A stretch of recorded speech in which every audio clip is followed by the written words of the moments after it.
This is the Jeff McLeod Show, where we talk about God, America, the things that make our country great, and so much more. Good afternoon, everybody. I hope you had a great weekend, and I hope you had a great Monday yesterday as well. Welcome back to the Jeff McLeod Show. Today we're going to be discussing the Israeli peace deal that happened yesterday, as well as the recent market volatility and the reason behind that. So let's begin.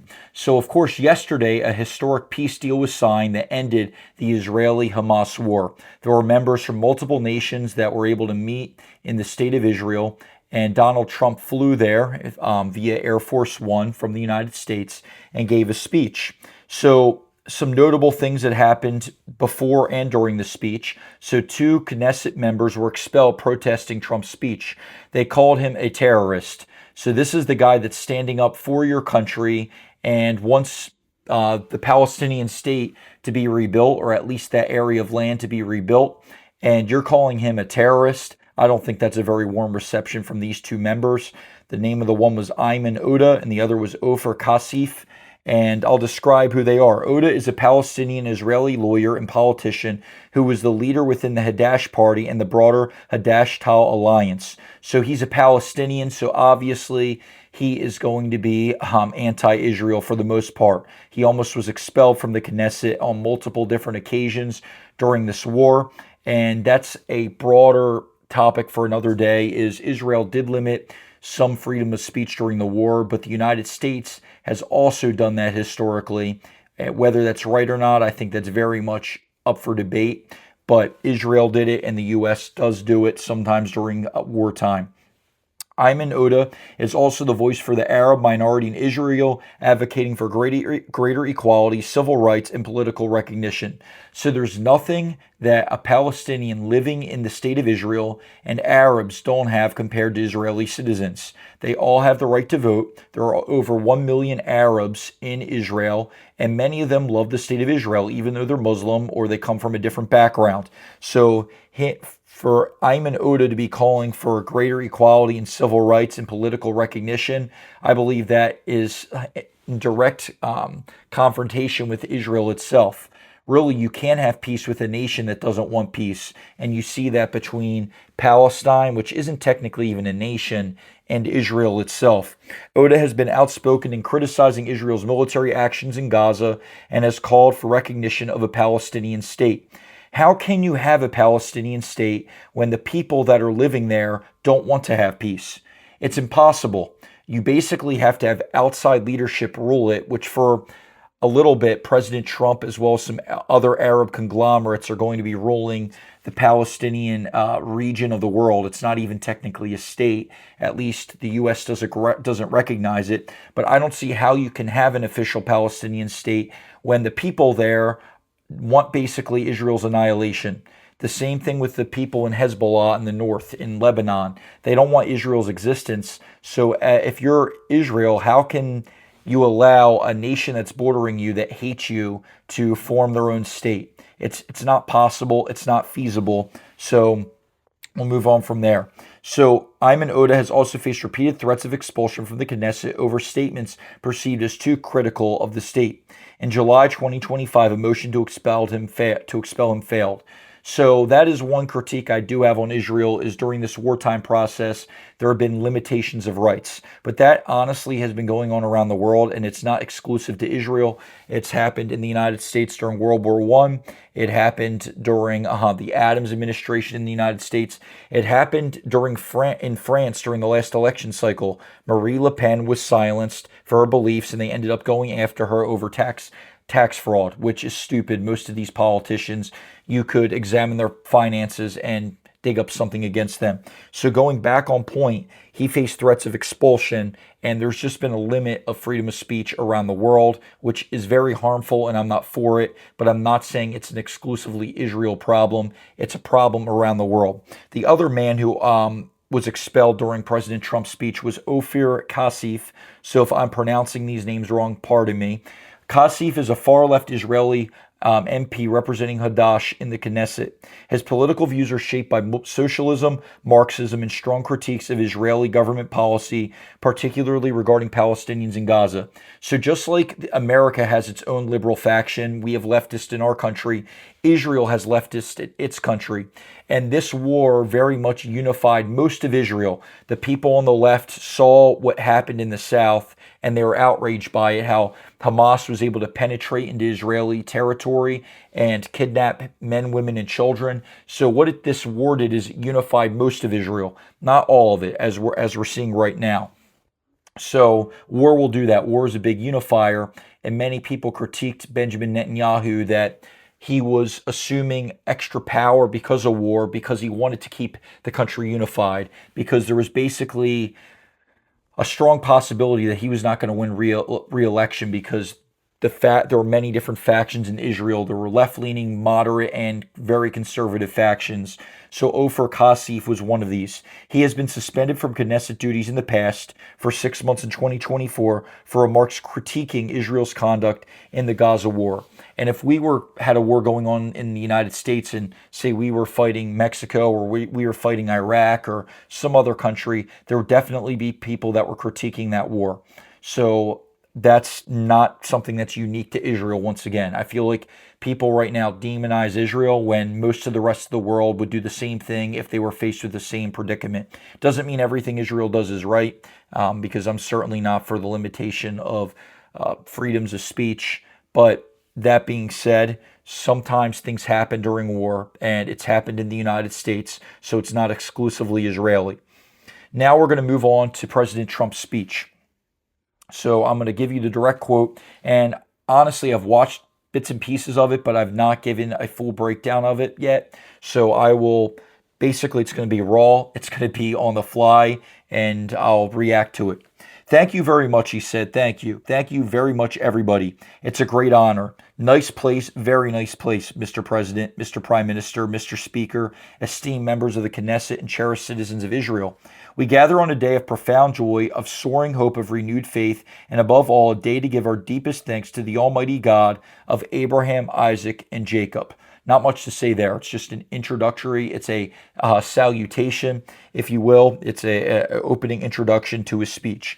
After so many years of unceasing war and endless danger, today the skies are calm. The guns are silent, the sirens are still, and the sun rises on a holy land that is finally at peace, a land in a region that will live, God willing, in peace for all eternity. As a Christian, I know this is not true, unfortunately. I hope this peace lasts for a while, but if you believe in the Bible and you're a Christian, the Bible has been accurate all the way throughout Israel's history, and Israel is going to have a very rocky future.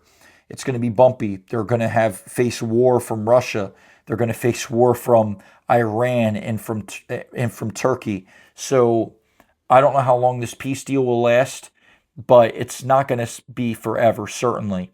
And there will be a point, whether it's soon, whether it's a while from now, where Israel does face renewed aggression from other nations.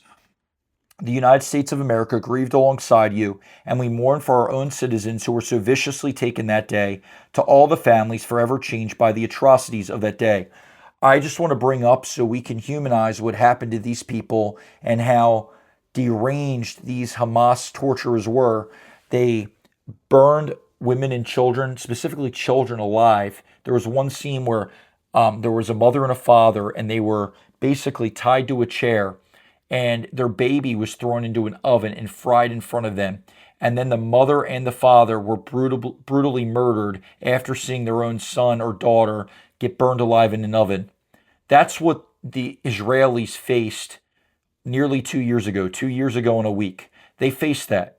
So obviously, there's some people, they're going to be messed up. I can't just get over how much PTSD these captives are going to have that were in captivity for 2 years, or the ones that were even in captivity for a couple months. They're going to be facing PTSD the rest of their lives. There's already been several that were released about a year or so ago that committed suicide. One lady went crazy and started trying to kill people out in the open because of the extreme PTSD she was facing. So I can't imagine. They witnessed, many of the men and women witnessed rape, they witnessed murder, they witnessed torture, they witnessed eyes being put out, they witnessed limbs being cut, they witnessed all sorts of atrocities. And for anyone to say that Israel's the bad guy is is lying to themselves. You can never justify an aggressor doing the types of things Hamas did. Ever, ever, ever, ever. I don't care if you say Israel has been limiting Palestinian rights for years and they had it coming. No one has that coming to them. That's the worst of mankind. That's SS officer stuff from World War II. And that's the the the police, the secret police in Russia. That's the same exact type of stuff they would do. You can never justify torture of any human being. And many of the people in southern Israel, by the way, were liberal and they were friendly to Palestinians. So they were the ones that had them over their house, where there were Palestinians attending the same schools as their children. And they thought they lived in harmony until October 6th, 2023, and all that changed. So let's continue. Israel, with our help, and this is Donald Trump's speech, has won all that can be won by force of arms. Now it is time to translate these victories into the ultimate prize of peace and prosperity for the entire Middle East. So we do want de-escalation, right? Israel has crippled Hamas. They don't have much military leadership left. They struck Qatar, and basically there isn't a strong head anymore to Hamas. That has been eliminated. So Israel can start to wind down. Then we need to start the rehabilitation process of that area of the world.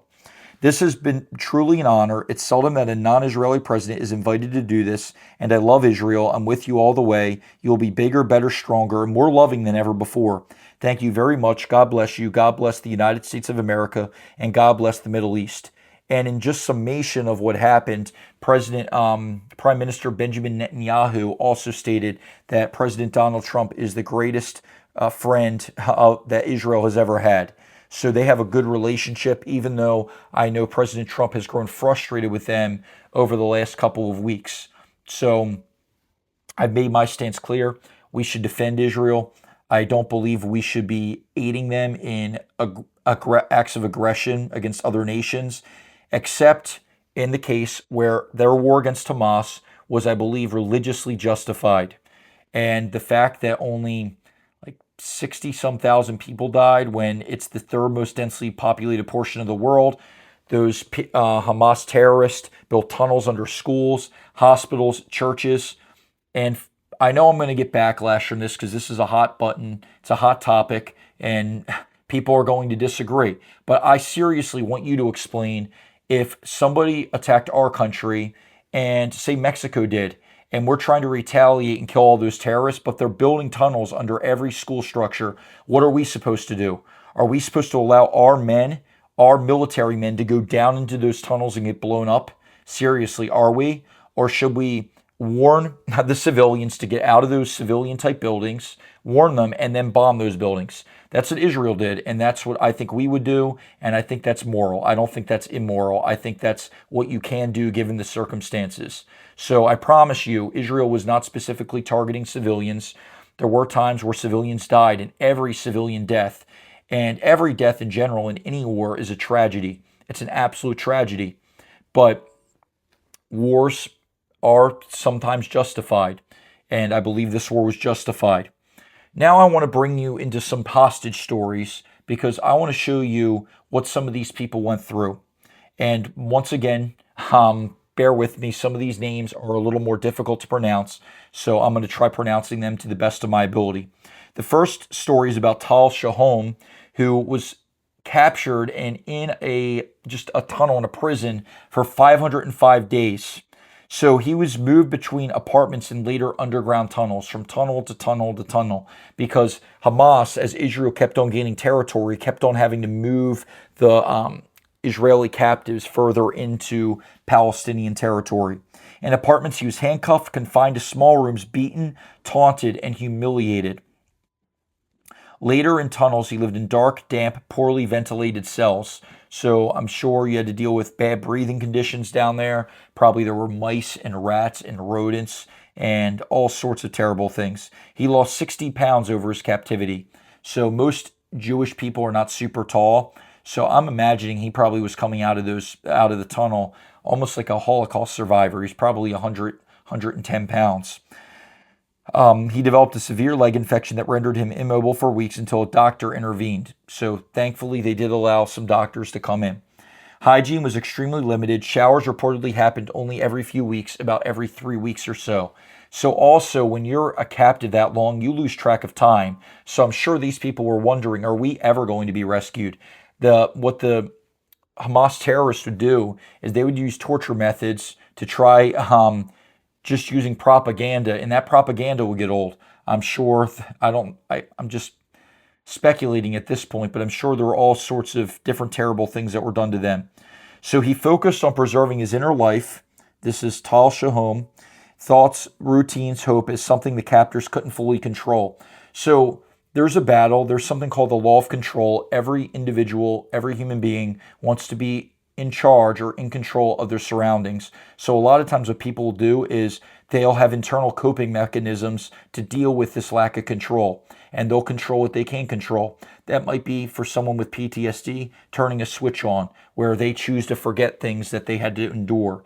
It might be somebody trying to, control what they say to be able to control their environment a little bit. It might be learning new tricks to be able to have a form of control. Tal Shahom, he learned to speak Arabic. He learned Arabic. That's a form of control, so you know what is going on around you so that you're aware of your surroundings. He's speaking about his life doing back rubs for a guard as a kind of barter to improve food. Control, there again. And it's because these people are living in absolutely inhumane conditions. So they wanted to be able to improve their living conditions. He clung to hope through knowing his family was alive. Around 50 days in, he received a letter from his wife saying she and their children were okay and would be released. So I guess I didn't know his children and wife were also captive, so they were too.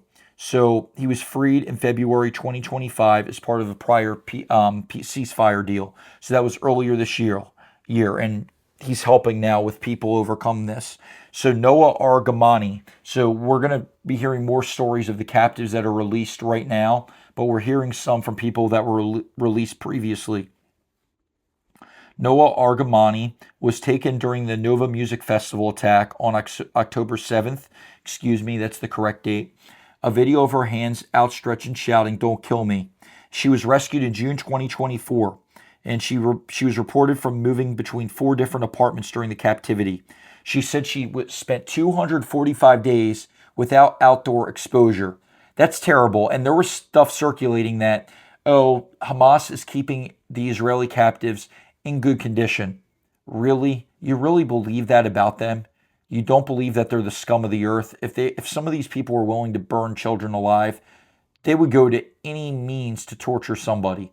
So I don't want to hear that 245 days without seeing the light, being forced to, just being forced to do terrible things, being starved, losing 60 pounds. That doesn't sound like a good time. She claimed that female hostages, including herself, were sometimes forced into labor, cleaning, preparing food. Ironically, sometimes tasked for food they were not allowed to eat. Okay, I don't really find that ironic because you wouldn't think a slave would be eating the same food as the captors. She sometimes disguised herself as a Palestinian woman when she was allowed to go outside. So she has been outspoken since the release of the hostages in all these different waves of deals about the psychological and physical toll of her captivity. So her mother in advanced medical conditions had made public appeals during the captivity. So another story is Leary Albag. She was a female soldier who was captured during October 7th. The women were freed first. That's something to realize. So there was a deal struck about 8 months ago or so, or about 8 to 9 months ago in February, where many of the females were released. During her captivity, she emerged as a leader, and she was a liaison with captors trying to protect weaker hostages. She was later released in January of 2025. Agam Berger was abducted from Nahal Oz and held for 482 days. She maintained her Jewish observance, keeping kosher. That would be extremely difficult. Observing Shabbat and resisting pressure to abandon her religious practices. So she used minimal resources during holidays to adhere to ritual constraints, like just eating flour. And she was forced to film propaganda videos from her captors. So this is no different, once again, than what the SS did or what the Soviet Union did and the secret police did. There's no difference whatsoever. What they would do is they would force you to make propaganda videos that made it look like you were either in really good or really bad condition. In this case, they wanted them to look like they were about to die so that Israel would come in and rescue them or reach some sort of a deal. And Israel waited it out and they ended up getting their way. It is a shame, though, for the people that weren't able to make it. Many people, I'm sure, die from starvation. Maybe more people right now are being returned home to Israel dead than alive. So next, Naama Levy was abducted, and as well in the same area of southern Israel. And immediately after capture, anxious footage was released showing her hands bound, her clothes stained, and she was being dragged in a vehicle, which raised fears of her being sexually assaulted and severe injury. Excuse me. So she was grouped with other female IDF observers, and they supported each other. She was released in January 2025.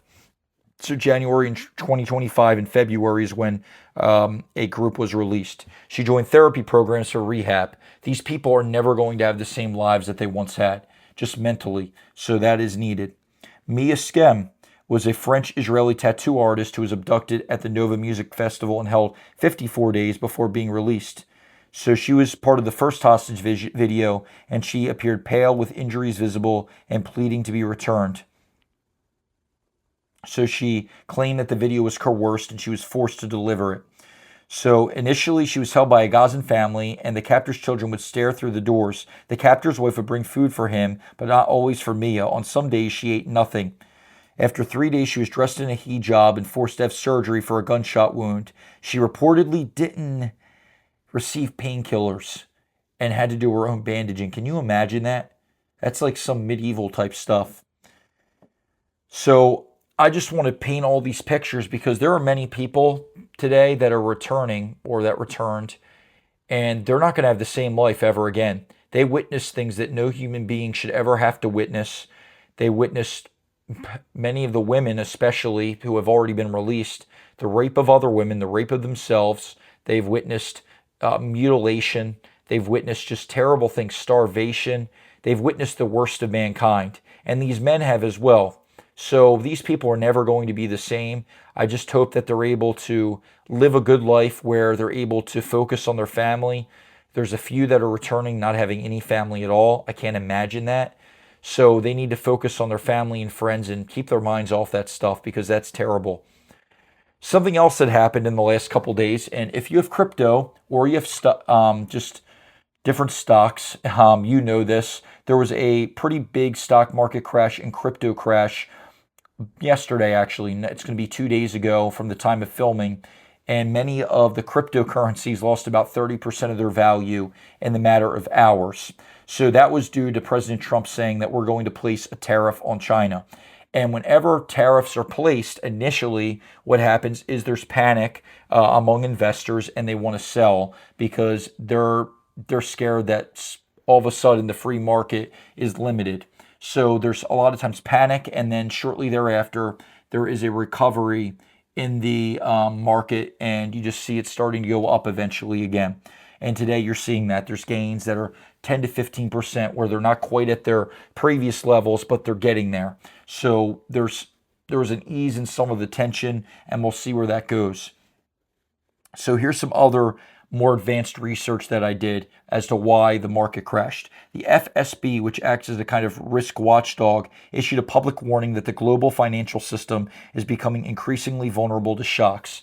And we have to remember, we are in very much a global economy. I hate saying that. I believe as an American, we should try to produce as much as possible in the United States. But because we're part of a free market, and this is why I'm not super pro-tariff outside of it being a leveraging tool,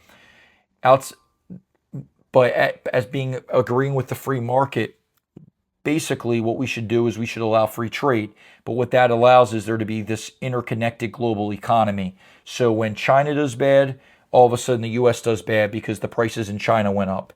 When the European Union nations do bad, all of a sudden the United States does bad because the European Union nations basically are selling the United States materials and goods. When the United States does bad, we're the financial capital of the whole world does bad. So there's this warning. There's just mixed signals right now about the global economy.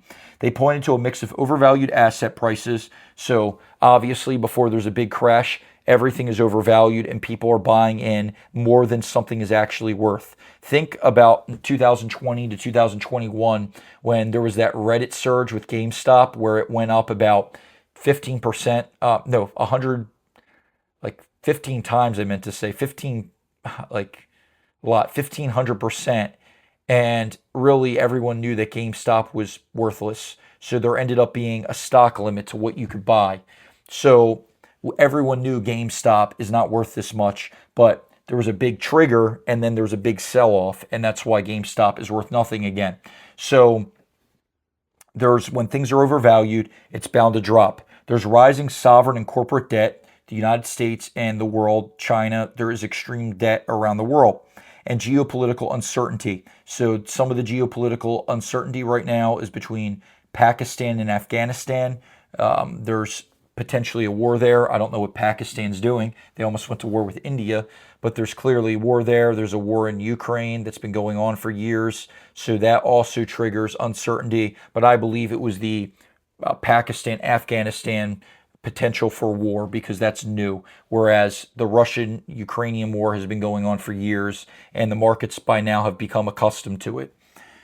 So part of their concern is that some financial reforms agreed upon after past crises have not been fully implemented, meaning gaps remain in resilience. So you need to be able to allow policies to be in place that allow the markets to rebound and to make up for that gap.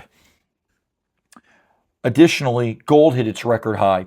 And when gold and silver hit the record high, that is an indicator that there could be a stock market crash because gold never loses its value. And when people start to buy into gold and silver, that's basically a preparation for a potential massive drop in stocks and bonds and crypto. So that's also been going on. Gold could reach as much as $5,000 per ounce by 2026. Right now, it's currently $4,078 per ounce. So that's why there was a big stock market crash for a day temporarily. I bought in when it was low because I believe it's going to rebound, but we could be facing a pretty big depression at some point. And somebody would be a multi-billionaire if they knew exactly when that was going to happen. But hopefully it doesn't for a little while and we're able to ride this high. But I hope you enjoyed this episode.